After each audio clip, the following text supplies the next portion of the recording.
안녕하십니까. 기독교 한국침례회 진리교회를 섬기는 임원주 목사입니다. 이 동영상의 주제는 하나님의 주권입니다. 전통적 세대주의, 구원파, 그리고 그 아류들, 정동수 목사, JYP, 박진영과 같은 이들은 어떻게 이 하나님의 주권이라고 하는 개념을 불량스럽게 왜곡하고 있는지, 이들이 이렇게 불량한 개념으로 변질시키는 방식에 대해서 간략하게 다루겠습니다. 주로 하나님의 주권에 대한 정의와 개념들에 관련해서 이해를 도모하고자 합니다. 저는 2004년에 아더 핑크의 하나님의 주권, 그리고 2015년에는 아더 핑크의 인간의 전적 부패, 그리고 2016년에는 인간의 전적 무능력, 이 세 권의 책을 번역했습니다. 이 세 권의 책을 함께 조합하면서 볼 때에 하나님의 주권과 하나님의 주권에 관련된 인간의 문제, 그리고 성경에서 어떻게 가르치는지를 충분히 확인할 수 있다라고 저는 그렇게 생각을 합니다. 먼저 하나님의 주권에 대한 올바른 개념을 파악하기 위해서 성경은 하나님에 대해서 어떻게 가르치고 있는가에 대해서 근본적으로, 기본적으로 살펴볼 필요가 있습니다. 성경이 가르치는 하나님만이 유일한 창조주라고 가르치고 있습니다. 하나님만이 유일한 구원자라고 가르치고 있습니다.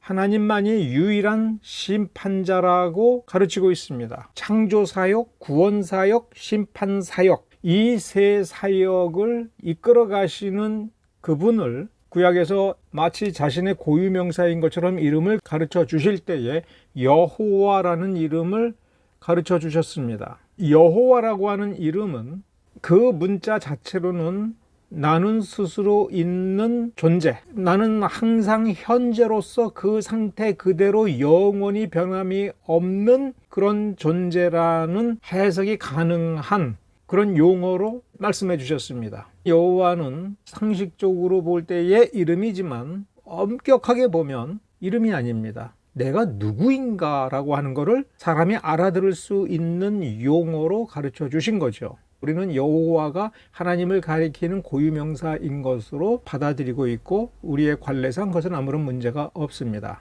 성경 전체를 읽어보면 여호와는 창조주요, 구원자요, 심판자이며 그분의 존재 그 자체를 이해할 때에는 하나이며 셋이고 셋이면서도 하나이시다. 그 자체로서 영원히 충분하고 영원히 완전하며 영원히 변화하지 아니하시는 그런 분이다라고 하는 것을 우리가 먼저 이해해야 됩니다. 그럼으로써 그가 그런 존재이다라고 할 때 이 피조 세계에 대해서 그분은 어떤 존재냐라고 할 때 그분은 주권자라는 겁니다. 그러니까 주권자라고 하는 것은 왕인 거죠. 그분이 주권자, 그분에게 주권이 있다라고 얘기할 때는 항상 전제가 이 모든 피조 세계, 그리고 그 세계에 존재했었고 존재하고 있고 존재할 그 모든 것, 그 모든 것에 대해서 주인된 권세, 왕된 권세가 그분에게 있다라고 하는 뜻입니다. 그 하나님의 주권은 어디서 오는 거냐? 창조하셨다는 사실. 창조한 그것에 대해서 그분은 소유권을 가지고 있고 다스릴 권세가 있다. 지배할 권세가 있다. 그리고 타락한 인간 중에 누구인가 혹은 타락한 모든 사람을 구원할 유일한 권세를 그분이 가지고 계시다. 또한 하나님께서는 판단하시고 심판하시고 영원한 형벌이든 영원한 구원이든 이렇게 판결을 내릴 수 있고 집행할 수 있는 권세가 그분에게 있다. 성경에서 가르치는 하나님은 그런 분이다라고 하는 것을 우리가 전제하셔야 됩니다. 하나님의 주권을 얘기할 때에 그러면 인간의 주권은 무엇이냐? 인간에게도 주권이 있다 얘기할 때 하나님의 주권은 창조와 피조 세계 전체를 대상으로 하여 그 피조 세계 전체와 그 안에 있는 모든 것을 자기 뜻대로 다스릴 수 있는 권세가 그분에게 있다. 그런 뜻입니다. 근데 인간의 주권을 얘기할 때 인간이 그러면 모든 인간이 자기가 다스리는 왕국이 있습니까? 왕입니까? 그리고 그 왕국을 자기가 스스로 창조했습니까? 그러므로 하나님은 창조주로서 또 구원자로서 심판자로서의 주권을 가지고 계시다라고 할 때의 그 주권과 인간도 주권이 있다. 인간도 무언가에 관하여 어떤 것을 소유하고 마음대로 통치할 수 있는 주권이 있다라고 얘기할 때는 피조 세계 전체가 아니라 피조의 어느 한 부분, 하나님께서 허용하신 부분, 그리고 허용하신 어떤 방식대로의 주권이라는 점에서 단어는 같지만 개념이 다른 것이죠. 그래서 하나님의 주권 대 인간의 주권 이런 식으로 대립시키면 절대로 안 됩니다. 인간의 주권은 하나님의 주권과 부딪힐 수 없어요. 인간이 주권을 주장을 할 때에는 하나님께서 허용하신 영역 안에서 하나님이 주신 능력 안에서 그때에 맞추어서 지혜롭게 주장을 해야 되는 것이죠. 아무 때나 주장을 하면, 그리고 하나님의 주권과 맞서거나 대항을 한다면 그건 죄입니다. 이게 성경의 가르침이에요. 그걸 인정해야 됩니다. 아담과 하와가 과일 열매 하나 먹었다고 해서 죄가 될 때에 그 과일 열매의 가치 때문에 그런 것이 아닙니다. 하나님의 주권과 맞먹는 주권을 가지고 자기도 하나님처럼 되려고 한 거예요. 하나님을 맞먹겠다고 하는 거 아닙니까? 하나님의 나라에서, 하나님의 피조 세계에서 하나님의 것을 먹고 마시고 누리는 존재가 하나님처럼 되겠다, 나 그런 권세를 가지겠다라고 하는 욕망을 구체적인 행동으로 옮겼을 때 그게 죄가 되는 거죠. 그래서 우리도 개념상으로 인간의 주권을 말할 수 있지만 그 인간의 주권을 어느 정도 한도 안에서 어느 방식으로 주장을 할 수 있느냐는 점에서 그 범위를, 그리고 도리를 잘 지켜야만 타당한 개념이 되는 것이고, 성경에서 가르치는 하나님의 영역, 허용해 주지 않는 영역으로 가는 인간의 주권은 죄악된 개념이라고 하는 걸 인정을 해야 됩니다. 인간의 구원이냐 인간의 파멸이냐에 있어서 하나님의 주권을 말할 때에 인간의 의지를 얘기하면은 안 되는 거죠.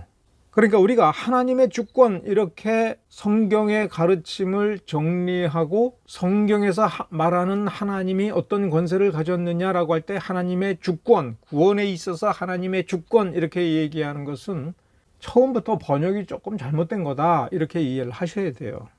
왕권, 아니 황제권, 그보다도 더한 권세라고 하는 것을 나타내는 어떤 단어를 찾아 써야 되는 건데, 한문 성경이 만들어지고 한글 성경이 만들어졌을 때에 주인된 권세라는 이 주권으로 번역하지 않고 왕권, 황제권 혹은 지상권 이런 식으로 번역을 하면 어떻게 됐을까요? 당장 기독교는 사교로 인정을 받고 엄청난 반대를 받았을 것입니다. 그래서 애매한 용어로 번역을 한 거죠. 일단 이 문화권 속으로 파고 들어와야 되니까. 하나님의 주권을 얘기할 때 단어는 사브린 혹은 사브린티라고 하는 단어를 보통 씁니다. 고대 라틴어가 고대 프랑스어로 들어가서 사브린 이런 식으로 형성되었다가 영어로 건너와서 정리가 된 겁니다. 여기에 해당하는 좀 더 영어 표현에 익숙한, 그래서 종교개혁 시대에 사용한 용어가 슈프림, 슈프리머스예요. 그래서 헨리 8세의 수장법을 Act of Supremacy 이렇게 얘기합니다. 국회에서 통과된 거기 때문에 왕명, 명령이 아니라 법입니다. 그래서 수장령이 아니라 수장법이 더 정확한 번역이 되겠죠. 그러면 sovereign이나 supreme, sovereignty, supremacy는 뭘 가리키느냐 하면은 지금 우리가 생각할 때는 지상권, 최고의 권력, 권세를 얘기해서 지배권, 통치권을 얘기합니다.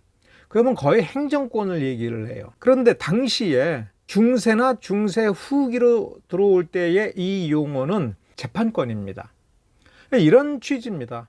왕이 판결을 내렸으면 그걸로 끝이다. 왕이 판결을 내렸을 때 그 판결이 마음에 들지 않는다고 해서 신성 로마 제국 황제한테 가지고 간다거나 프랑스 국왕한테 가지고 간다거나 로마에 있는 교황에게 가지고 가서 이 핑계 저 핑계 대면서 이 꼬투리 저 꼬투리 잡고서 그 판결을 뒤집기 위한 어떤 법률적 시도를 해서는 안 된다. 영국 땅 안에 그 영역 내에 살고 있는 사람들, 그리고 거기서 벌어진 모든 문제의 최종 재판권은 국왕에게 있다라고 하는 것을 천명하는 것이 수장법입니다. 그것은 세속 문제도 마찬가지고 교회 문제도 마찬가지다. 국왕 법정이 최종 법정이다. 이 국왕 법정에서 판결 내리는 것을 대체하거나 뒤집거나 할 수 있는 권세는 세상 어디에도 존재하지 않는다. 기본적으로 통치권을 말하지만 운명의 최종 결정으로서의 왕의 재판권을 얘기하는 겁니다. 그래서 통치권은 반드시 재판권을 가지고 가는 거예요. 통치를 했는데 이 통치에 저항하거나 거부하거나 말을 안 듣는 사람들을 처벌할 수 없으면 통치권은 성립이 안 되는 거죠. 그래서 어떤 점에서는 입법권, 사법권 이것을 종합하는 최고 재판권을 가진 통치권, 뭐 이런 식의 개념이 주권이라는 말입니다. 그러니까 sovereignty of God, 하나님의 절대 주권, 혹은 supremacy of God, 하나님의 최고권, 지상권, 그 개념이 이런 겁니다. 그러면 사람이 주권을 가졌을 때 이런 권세가 있습니까? 그러니까 사람의 권세는 최종권이 아닙니다. 왜냐하면 그 사람이 나는 나의 인생에 있어서 내 가정 내에서 내 가족에 대해서 나는 최고의 지상권을 갖는다라고 얘기를 했을 때 그의 영주, 그의 상관 분명히 존재하지 않습니까? 그의 왕 존재하지 않습니까? 그러니까 이 지상권을 얘기할 때는 나라를 전제하며 이 나라를 다스리는 또 다른 나라는 존재하지 않는다. 이 나라의 최고 통치권자는 나고 따라서 내가 최종 재판을 내린다. 이것에 버금가는 재판권을 어떤 누구도 가질 수 없다. 하나님의 주권, 인간의 의지, 나의 자유의지 이렇게 얘기할 때 의지는 사람됨, 인격의 구성 요소 가운데 하나에 불과해요. 의지가 있어요? 그러면 감수성이 있잖아요. 지정의 셋 중에 하나. 언더스탠딩이 있어야 되지 않습니까? 어떤 정보를 처리할 때에 언더스탠딩이 하지 의지가 하는 게 아니죠. 언더스탠딩이 최종 판단을 내렸을 때 내가 원하니 이것을 하겠다, 하지 말아야겠다, 기다려야겠다라고 마음을 먹지 않습니까? 이건 역시 언더스탠딩이 또한 작동하는 거죠. 그래서 인간의 주권을 얘기할 때도 의지만 가지고 인간의 주권을 주장할 수가 없어요. 언더스탠딩, 지식을 파악하는 분별력, 총명, 지혜 이런 것들이 있어요. 또 의지는 그런 점에서 자유롭지가 않아요.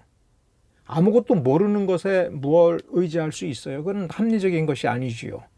그런데 의지가 어떤 것을 마음먹을 때 난 이걸 하고 싶어, 난 이걸 갖고 싶어, 나는 원해라고 할 때 그 소원을 외부에 그 사람 밖에 있는 어떤 권세가 가서 의지를 직접 물리적인 압박을 가하여 삐틀어서 뭘 원하지 못하게 만들 수 없죠.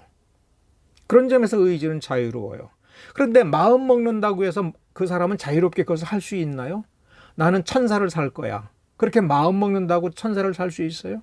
아, 나는 황인종으로 태어났지만 난 백인으로 살 거야 라고 자기 소원을 얘기할 때 그건 소원이죠.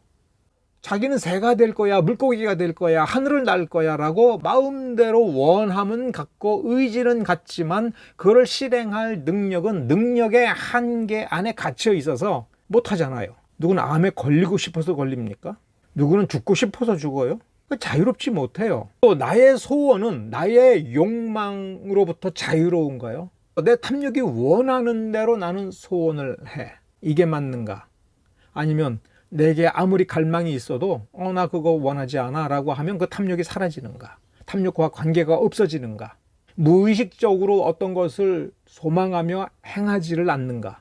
그런 점에서 인간은 탐욕으로부터 자유로운 존재가 아니다라고 하는 것, 그것은 보편적인 상식입니다. 인간은 자신의 능력으로, 자신의 소원으로, 자신의 결단으로 자기 자신을 구원하지 못합니다. 그거는 구원파도 정동수도 박진영도 인정할 수밖에 없는 사실입니다. 무엇보다도 더 중요한 것은 사람은 그 자체로 국가가 아닙니다. 자아 정체성을 가진 존재에 불과합니다. 지금까지 얘기한 거는 성경에서 말하는, 그리고 용어상에 있어서의 하나님의 주권에 대한 개념입니다. 교리로서 하나님의 주권은 조금 다릅니다. 왜냐하면 하나님의 주권이라고 하는 교리 하나로만 존재하는 것이 아니라 그 주권을 인정할 때에 다른 교리들과 어떤 관계성을 설정을 해야 됩니다. 예를 들어서 하나님의 주권은 어디서 왔느냐? 하나님의 창조, 그러니까 창조교리, 섭리교리, 구원론, 칭의, 성화, 이런 모든 것과 어떻게 관련을 맺을 것인가? 정말 다른 모든 교리로부터 상관을 하지 않고 이것만 따로 딱 떼어와 가지고 하나만 얘기를 할 것인가? 그러면 그거는 교리라고는 말할 수 있지만 신학이라고는 말할 수가 없어요. 보통 칼빈주의, 루터주의, 웨슬레주의라고 하는 것은 교리의 시스템입니다. 그러면 하나님의 주권을 어느 누구든지 다 말을 할 수 있어요. 성경을 읽은 사람은. 그런데 이것을 가지고 어떤 신학 시스템을 얘기할 거냐라고 할 때 독특하게 하나님의 주권을 매우 중요하게 강조를 한 것은 칼빈주의입니다. 루터주의는 그 신학 전개에 있어서 제일 돋보이는 게 뭡니까? 십자가 신학이라고 하지 않습니까? 십자가 대속이라고 하는 것을 매우 두드러지게. 그렇다고 해서 칼빈주의는 예수 그리스도의 대속의 죽음을 안 가르치는 것이 아니고 그런 교리가 없는 게 아니라 그 십자가 교리의 전제로서 혹은 그 중심축으로서의 하나님의 주권을 얘기를 해요. 그러니까 하나님의 주권을 근간으로 하는 시스템이라고 하는 독특성을 가진 것이 칼빈주의고, 루터주의는 그 독특성이 좀 약해요. 웨슬레주의는 더 약해요. 그런 점에서 하나님의 주권을 근본으로 하는 신학을 얘기하라 그러면 칼빈주의예요. 그러면 칼빈주의라고 하는 것을 가지고 교회가 구성이 될 때 장로교회가 있고 침례교회가 있어요. 역사적으로 장로교회, 침례교회 이 두 교파교회가 칼빈주의 시스템 속에서 만들어진 겁니다. 루터주의 신학을 가지고 교회가 구성이 된 게 루터교회예요. 웨슬레주의 신학을 가지고 구성이 된 게 감리교회입니다. 그러면 성공회는 독특한 자기 신학 시스템을 개발하지 못했어요.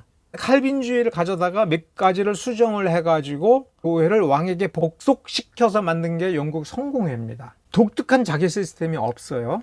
그러면 구원파도 독특한 자기 시스템이 원래 없는 겁니다. 남의 거 가져다가 이렇게 저렇게 짜집게 하고 그러다가 보니까 자기 뜻에 안 맞으니까 내용을 변질시키고 그렇게 하는 겁니다. 인정받고 싶으면 자기 거를 만들어내야 돼요. 단 성경과 일치한다라고 이상한 게 아니라 맞는 것 같다. 적어도 이런 얘기는 들을 수 있어야 되죠. 정동수 목사를 집중적으로 다루는 까닭은 이렇게 외부에 공개한 동영상 자료가 다른 구원파나 또 박진영에 비해서 훨씬 많습니다. 그러니까 정확하게 분석이 가능해요. 하나님의 주권에 관련해서 몇 개의 동영상이 올라와 있습니다.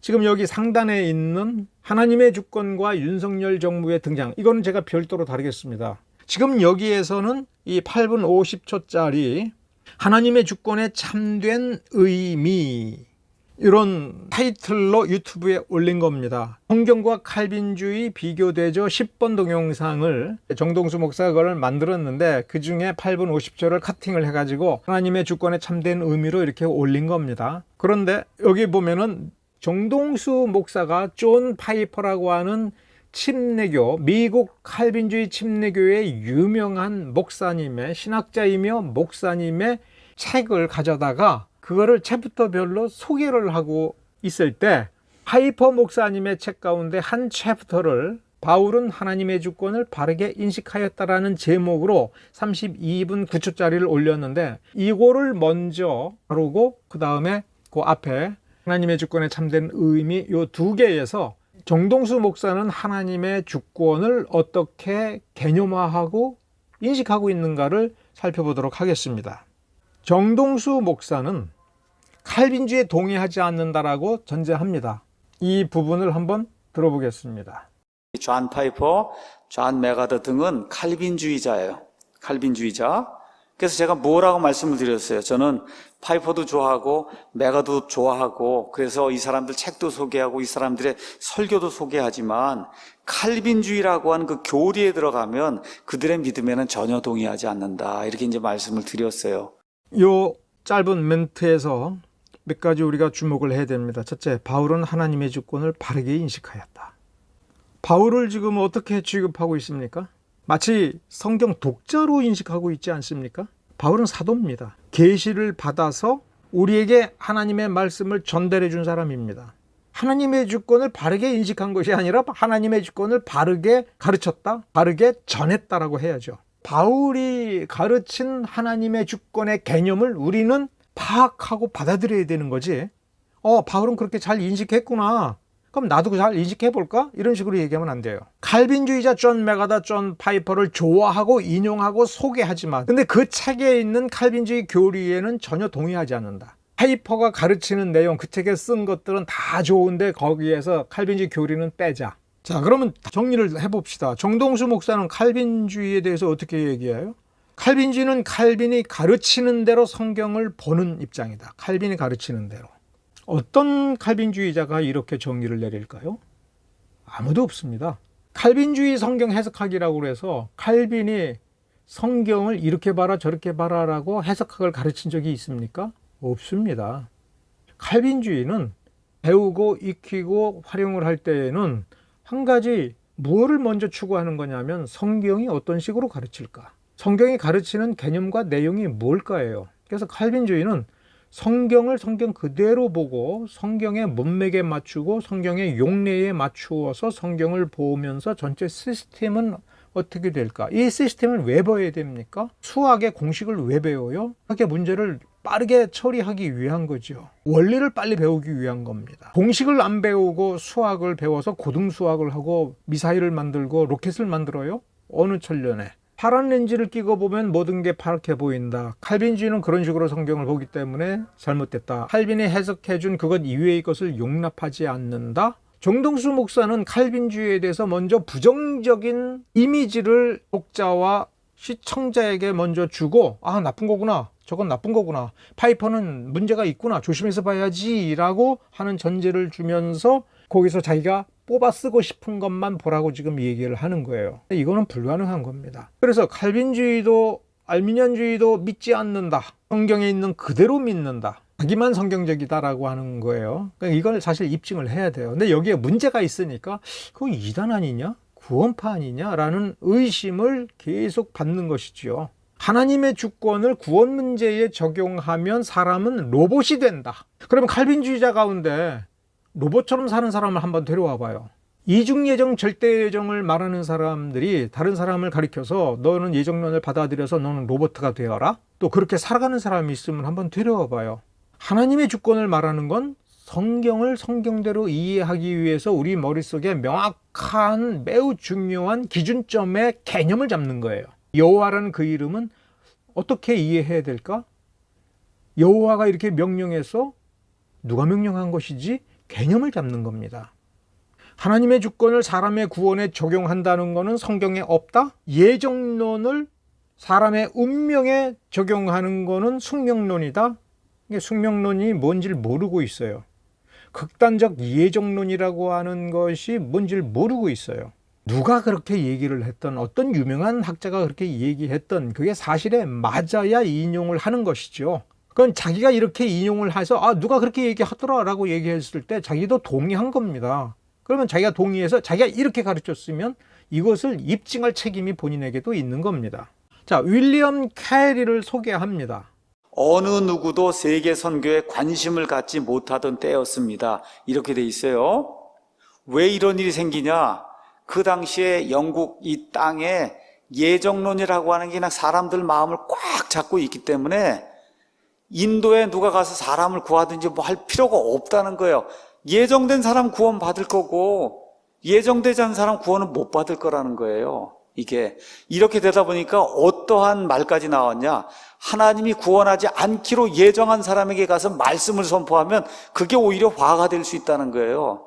이 정도까지 예정론이 팽배하던 그런 시대에 윌리엄 캐리라고 하는 사람이 나타나서 내가 인도에 가서 말씀을 선포하겠습니다 하니까 그 교계에 있던 모든 사람들이 뭐래? 말도 안 되는 소리를 하지 마라. 하나님이 구원받을 자들은 구원받게 만들어 놓으셨고 지옥에 갈 자들은 지옥에 만들어 놨는데 내가 뭔데 나서서 이 일을 한다고 그렇게 얘기하느냐. 이러던 시대가 지금부터 250년 전에 영국이었다는 거예요. 그렇게 이 칼빈주의 예정론이라는 게 그렇게 무섭게 전도나 선교 이런 걸 방해하던 그와 같은 때가 정동수 목사가 현대 개신교 선교의 아버지라는 칭호를 받는 윌리엄 캐리를 예를 들어서 정말 이게 사실인 것처럼 얘기를 하지 않습니까? 자, 윌리엄 캐리가 연대가 어떻게 돼요? 1761년에서 1834년까지. 자, 우리 이걸 확인을 해봅시다. 윌리엄 캐리가 1792년에 침례교 해외 선교회를 설립을 했어요. 그 다음 해에 1793년에 인도 선교를 했습니다. 덴마크령 세람푸르에 가서 평생 선교를 했습니다. 정동수 목사가 뭐라고 그랬냐면 영국의 칼빈주의 예정론이 팽배하여서라고 했습니다. 존 웨슬리가 1705년에 태어나서 1738년에 올드스게이트 회심 사건에서 본격적으로 진짜 우리가 아는 존 웨슬레가 등장한 겁니다. 존 웨슬레가 이제 감리교회를 만들어가는 과정에서 미국 선교를 하죠. 미국 선교를 할 뿐만 아니라 거기서 인디언 선교까지 했었습니다. 몇 번 시도를 한 거예요. 1738년으로부터 1793년 인도 선교를 할 때까지의 연대가 몇 년 차이가 나요. 70년, 80년이죠. 그렇죠? 7, 80년 동안 칼빈주의가 팽배한데 웨슬레가 감리교를 어떻게 만들어요? 존 웨슬레가 무엇을 상징합니까? 부흥운동이죠. 어마어마한 폭풍을 일으킨 거 아닙니까? 폭풍을 일으켜서 감리교 교회를 만들고 그 다음에 미국 감리교회를 만들어요. 웨슬레가 뭘 반대했습니까? 칼빈주의를 반대했어요. 칼빈주의가 팽배하기는 뭘 팽배를 합니까? 그 다음에 웨슬레하고 대립을 한 것이 침례교 중에서도 특수 침례교회입니다. 윌리엄 캐리와 함께 침례회 해외 선교회를 만든 사람들이 바로 특수 침례교회입니다. 칼빈주의 침례교회예요. 칼빈주의자들이 칼빈주의 예정론을 믿는 사람들이 해외 선교회를 만들어서 윌리엄 캐리를 평생토록 후원했습니다.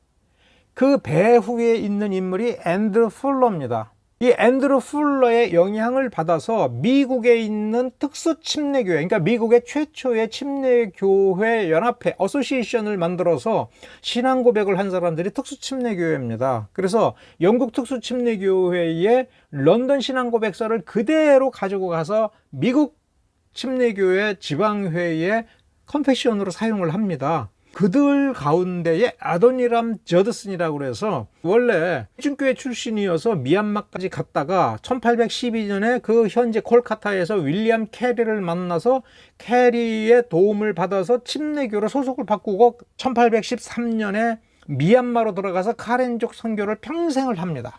정동수 목사가 이 얘기한 두 가지가 깨집니다. 첫째, 윌리엄 캐리가 선교 사역을 하는 18세기 말에 영국에는 칼빈주의가 팽배해서 선교를 반대했다. 이게 아닌 거예요. 영국에는 칼빈주의가 팽배하지를 않았어요. 왜? 그 증거가 존 웨슬레와 감리교회가 굉장히 급속도로 성장을 하고 있었던 것이고 또 칼빈주의를 적극적으로 받아들인 특수 침례교회 내부에서 선교회를 만들고 선교사를 보내고 평생 후원을 합니다. 그러니까 선교사 한 사람이 나가서 현지에서 평생을 사역하도록 계속해서 후원을 해주고 또 윌리엄 캐리가 번역하는 작업을 할 때에 그 비용을 누가 대고 출판 비용을 누가 댄 거예요? 침례교, 칼빈주의 침례교인들이.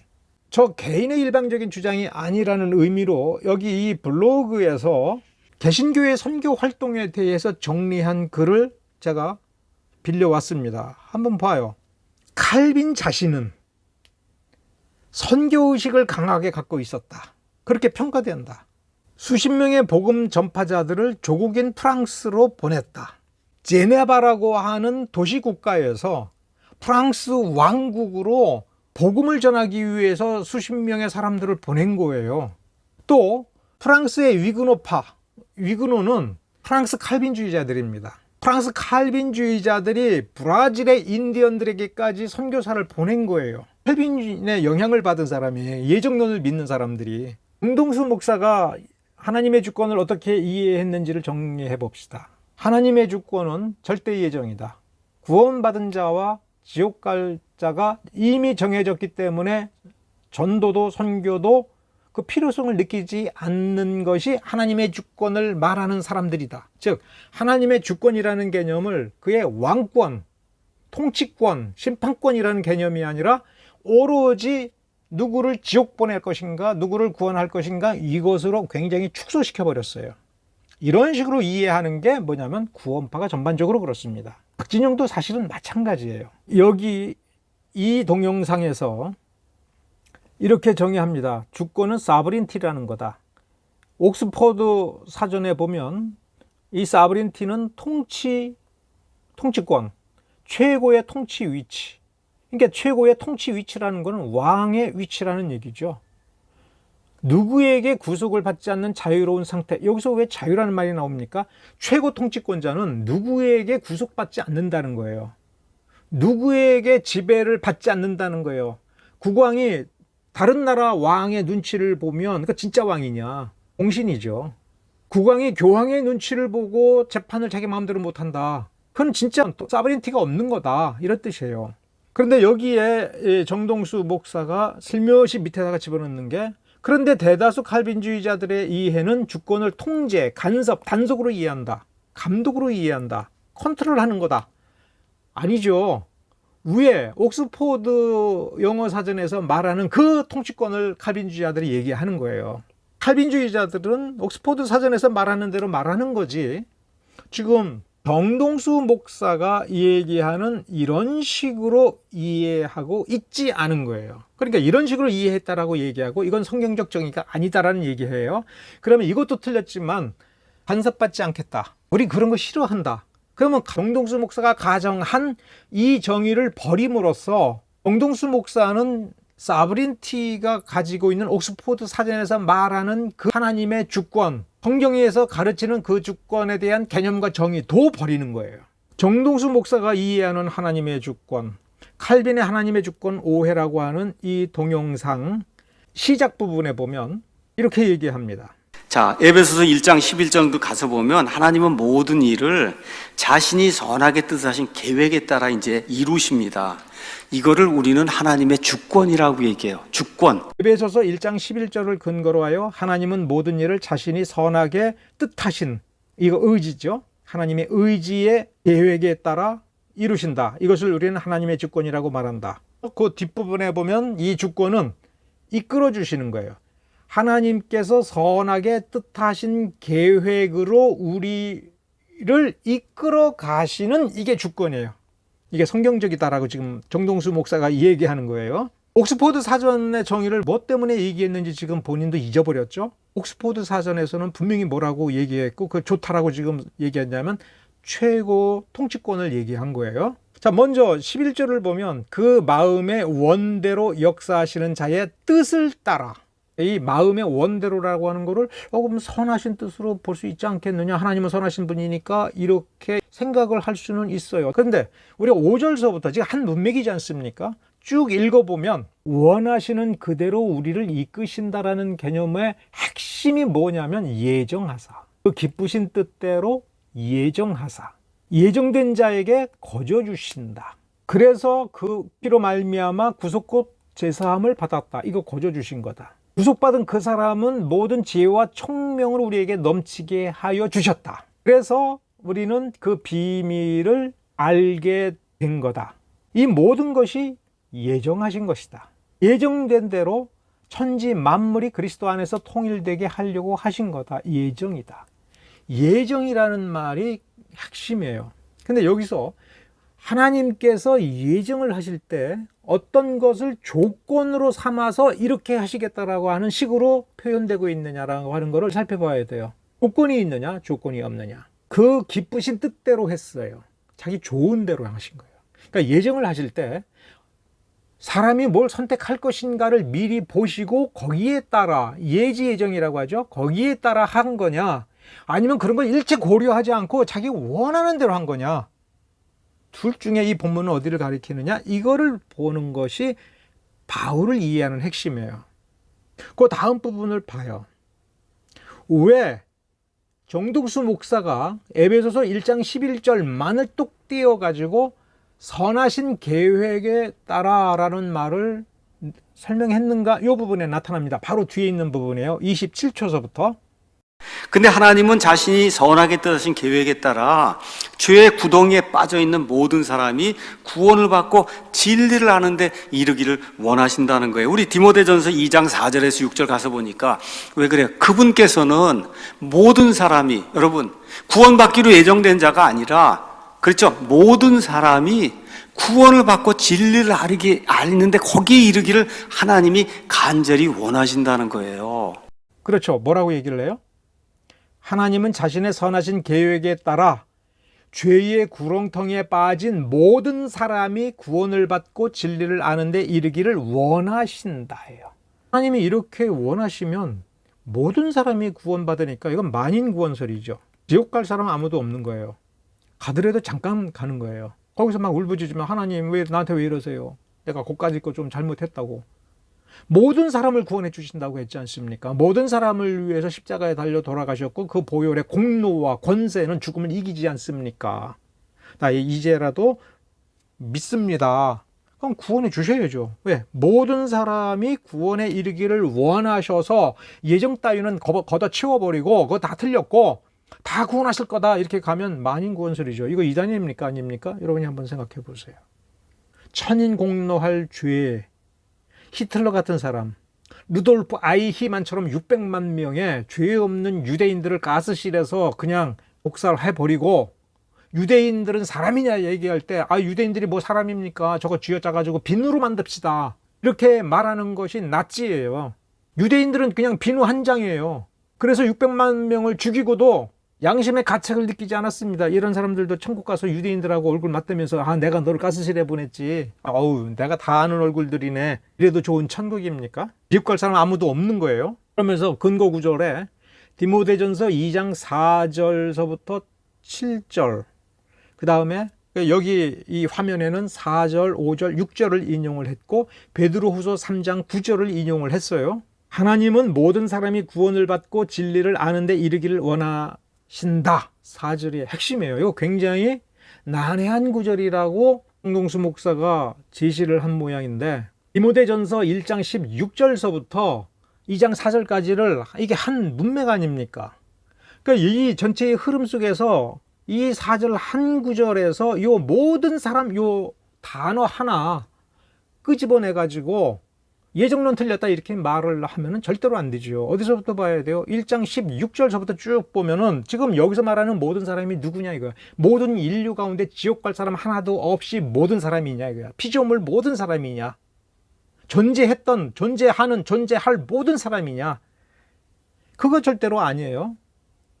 그건 16절서부터 보면 알아요. 여기서 말하는 모든 사람은 택하신 사람 모두라고 봐야 돼요. 디모데전서 1장 16절의 문맥에서 지금 누구를 염두에 두고 있느냐. 너희들 영생을 얻는 자들, 주를 믿어 영생을 얻는 자들에게 자기를 얘기를 하고 또 만세의 왕, 주권자 예수 그리스도를 드러내면서 따라서 이 왕의 명령이 뭐냐? 믿음과 착한 양심을 가지라. 그런 식의 문맥인 거예요. 이 문맥을 무시하고 이 모든 사람은 피조물 모든 사람, 모든 인류 한 사람도 빠짐없는 모든 사람이라고 얘기하면 예수님은 헛되이 십자가에 달려 돌아가셨던지 전도 그야말로 헛되이 하는 거예요. 모든 사람이 어차피 천국 갈 건데 뭐하러 전도를 합니까? 어차피 육신은 어차피 죄짓게 돼 있는 거라고 구원파가 얘기하고 정동수 목사도 육신은 대충 포기를 했지 않습니까? 박진영도 마찬가지고 그럼 죄짓게 내버려 둬도 어차피 구원받을 거면 나의 미래죄까지 다 아시는 그분이 다 속죄를 했으면 뭐하러 바르게 살려고 애를 써요. 어차피 다 천국 갈 건데. 그래서 이단인 거예요. 만인구원설은. 그러니까 이 4절을 정동수 목사가 정당하게 해석을 했다면 그러면 그것이 만인구원설로 가지 않는 어떠한 구원론 체계, 교리 체계를 제시를 해야 돼요. 베드로후서 3장 9절은 난해한 구절도 아니에요. 아무도 멸망하지 아니하고 모두 회개에 이르기를 원한다라고 할 때에 바로 앞에 뭐라고 써 있어요? 우리를 향해 오래 참으사. 오래 참았는데 누구를 참은 거예요? 우리라고 써 있어요. 우리 중에 어떤 누구도 멸망하지 않게. 그래서 완전히 구원받기를 원하여 지금 참고 계신다. 그럼 여기서 우리는 신학적으로 정의를 하면 예정된 자라고 결론을 내리지 않을 수가 없는 겁니다. 아더 핑크의 하나님의 주권에 대한 정의를 제 1장에서 이렇게 제시를 합니다. 근데 이 근거 구절이 뭐냐면 역대상 29장 11절서부터 12절이에요. 이거 칼빈이 이렇게 가르친 거 아니에요. 성경에 나와 있어요. 여호와는 광대하시고 권능과 영광과 이김과 위엄이 다 주께 속하였나. 주님의 것이다. 천지에 있는 것이 다 주의 것이다. 여호와여 주권도 주께 속하였사오니 할 때 여기서 주권은 뭐예요? 다스리는 권세를 얘기합니다. 주는 높으사 만유의 머리, 모든 존재하는 것을 지배하시는 분이다라는 뜻이에요. 12절에 부와 귀가 부귀가 주께로부터 말미암고 모든 것이 주께로부터 오고 주는 만유의 주제 다스리는 자요 손에 권세와 능력이 있사오니 모든 것이 주의 손에 있나이다. 이 역대상 29장 11절서부터 12절이 성경에서 가르치는 하나님의 주권에 대한 개념의 출발점이고 이것을 다듬어서 칼빈주의 주권론, 칼빈주의의 하나님의 주권 개념을 잡는 겁니다. 이 역대상 29장 11절 12절을 지금 설명하는 챕터가 제1장이에요. 하나님의 주권, 이 말이 무슨 뜻인가? 하나님의 지상권이다. 하나님의 왕권, 하나님의 하나님 되심을 의미한다. 그러니까 칼빈주의자 아더 핑크의 하나님의 주권의 정의는 정동수 목사가 인용한 옥스퍼드 정의하고 똑같은 거예요. 그리고 이게 칼빈이 가르친 겁니까? 역대상의 가르침이에요. 하나님은 주권적이시다라고 말하는 것은 하나님은 모든 나라를 다스리는 통치자이며 왕국을 세우고 제국을 뒤엎고 왕주의 운명을 자신이 가장 즐거워하는 대로 결정하신다고 선언하는 것이다. 이 문장이 무슨 뜻이냐면 하나님의 주권을 얘기할 때는 바로 온 나라를 다스리는 통치권을 지금 얘기하는 건데 그거 걷어치우고 누구를 지옥 보낼 거냐 이런 식으로 말하지 말라. 그 뜻이에요.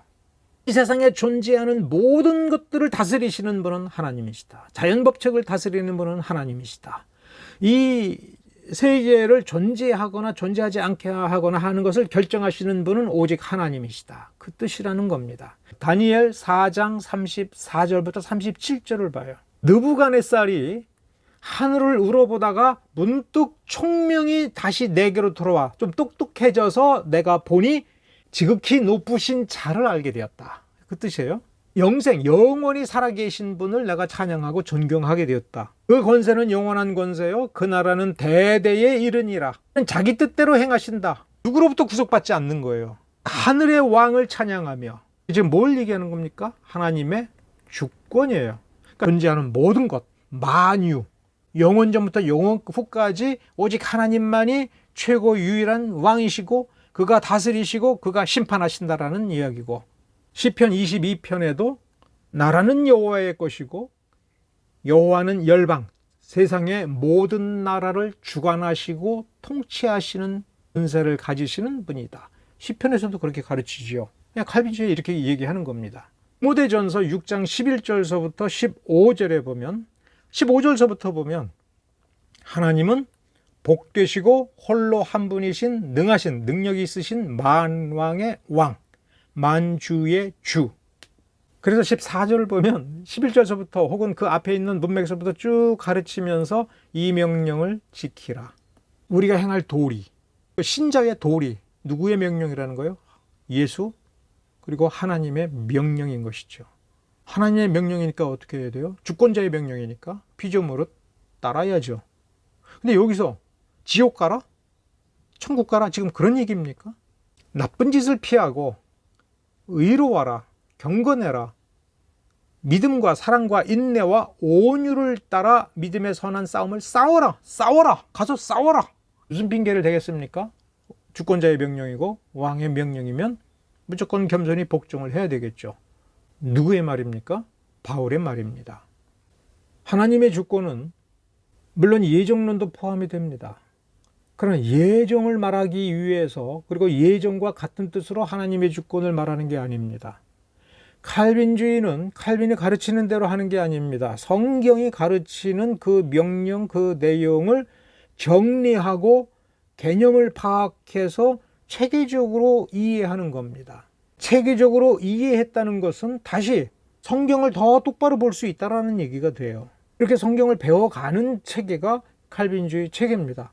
그리고 결론적으로 얘기해서 구원파가 생각하는 하나님의 주권 그런 거 없습니다. 잘못된 정의를 내리고 칼빈주의가 잘못됐다라고 엉터리로 얘기를 하고 있고 하나님의 주권을 오직 예정 거기에 국한시킨 뒤에 그 예정론을 버림으로써 구원파는 하나님의 주권도 성경에서 가르치는 그 주권도 거부를 하고 있는 겁니다.